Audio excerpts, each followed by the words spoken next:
অনেক দিন আগের কথা। এক রাজা ছিলেন যিনি সব বিষয়ে জ্ঞানী বলে পরিচিত ছিলেন। যুদ্ধ জয়, রাজনীতি, অর্থনীতি সব ক্ষেত্রেই তার জ্ঞান ছিল অপরিসীম। তবু একদিন তার মনে গভীর এক প্রশ্ন জাগল। তিনি ভাবলেন, আমি সব জানি বলেই কি সত্যি জ্ঞানী, নাকি এখন অনেক কিছু শেখার বাকি আছে?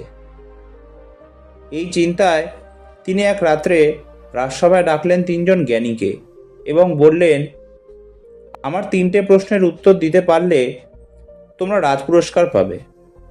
প্রশ্নগুলো ছিল: এক, জীবনে কোন কাজটি সবচেয়ে গুরুত্বপূর্ণ? দুই, কোন মানুষটি সবচেয়ে প্রিয়? আর তিন, জীবনের আসল উদ্দেশ্য কী? প্রথম জ্ঞানী বললেন, সবচেয়ে গুরুত্বপূর্ণ কাজ হলো রাজ্য শাসন, কারণ রাজ্য ভালো থাকলেই মানুষ সুখী থাকবে। দ্বিতীয়জন বললেন, সবচেয়ে প্রিয় মানুষ হলো সেই যে রাজাকে খুশি রাখে। আর তৃতীয়জন বললেন, জীবনের উদ্দেশ্য হলো যত বেশি ধন অর্জন করা। রাজা মাথা নাড়লেন, কিন্তু মনে শান্তি পেলেন না। পরের দিন রাজা সাদা পোশাক পরে একা বেরিয়ে পড়লেন রাজ্যের বাইরে।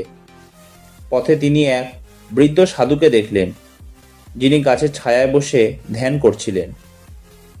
রাজা তার তিনটি প্রশ্ন জানালেন। সাধু মৃদু হেসে বললেন, রাজা, সবচেয়ে গুরুত্বপূর্ণ কাজ হলো এখনকার মুহূর্তে যা সঠিক তাই করা, কারণ অতীত চলে গেছে, ভবিষ্যৎ এখনো আসেনি। তোমার হাতে শুধু বর্তমান। সবচেয়ে প্রিয় মানুষ সেই যে এই মুহূর্তে তোমার সামনে আছে। তার প্রতি সদয় হও, কারণ আগামীকাল সে নাও থাকতে পারে।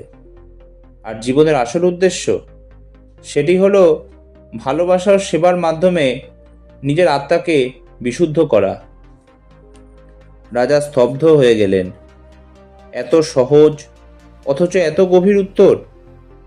সেদিন রাজা উপলব্ধি করলেন, জ্ঞান মানে শুধু শিখে যাওয়া নয়, বর্তমানকে সচেতনভাবে বাঁচা। প্রাসাদে ফিরে তিনি রাজসভায় ঘোষণা করলেন, আজ থেকে আমার রাজ্যের প্রথম শিক্ষা হবে এখনকার কাজ, এখনকার মানুষ এবং ভালোবাসাই জীবনের মূল।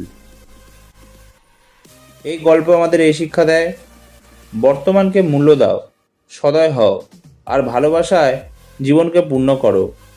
ভবিষ্যতে চিন্তা নয়, বর্তমানের সঠিক কাজই হলো প্রকৃত জ্ঞান। আজকের ভিডিওটি এই পর্যন্তই। গল্পটি ভালো লাগলে প্লিজ ভিডিওটি লাইক, শেয়ার আর চ্যানেলটি সাবস্ক্রাইব করতে ভুলবেন না। আর গল্পটি কেমন লাগলো প্লিজ কমেন্ট করতে ভুলবেন না। আরও নতুন গল্প নিয়ে আমি আপনাদের সামনে উপস্থিত হব। ধন্যবাদ।